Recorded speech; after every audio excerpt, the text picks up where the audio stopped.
আজকে চলে আসলাম আমাদের উঠানে লাগানো একটি পায়েস পাতা গাছ নিয়ে, বা এটাকে পোলাও পাতাও বলা হয়ে থাকে। এটি সাধারণত দেখতে কেয়া গাছের পাতার মতোই, কিন্তু আসলে এটি একটু এতটা বড় হয় না। একটা চারা লাগালেই এই চারা থেকেই আরো অনেক চারা বের হয়। এটাকে এটাকে সাধারণত পায়েস পাতা বা পোলাও পাতা নামেই বেশি পরিচিত। এই গাছের পাতা 1.5 থেকে 2 ইঞ্চি পরিমাণ চওড়া হয়ে থাকে। পোলাও, বিরিয়ানি এবং পায়েসে রান্নার ঠিক শেষ মুহূর্তে এইটাকে পাতাটাকে দিয়ে দিলে অনেক বেশি সুঘ্রাণ বের হয়ে থাকে। পোলাও পাতা রান্নার ঠিক কিছুক্ষণ আগেই দিয়ে দিতে হয়।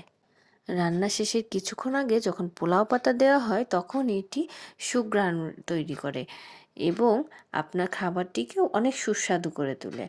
এই পোলাও পাতাটিকে 3 থেকে 4 ইঞ্চি পরিমাণ কেটে কেটে ব্যবহার করতে হয় এবং ডিপ ফ্রিজেও এটাকে দীর্ঘদিন সংরক্ষণ করা যায়।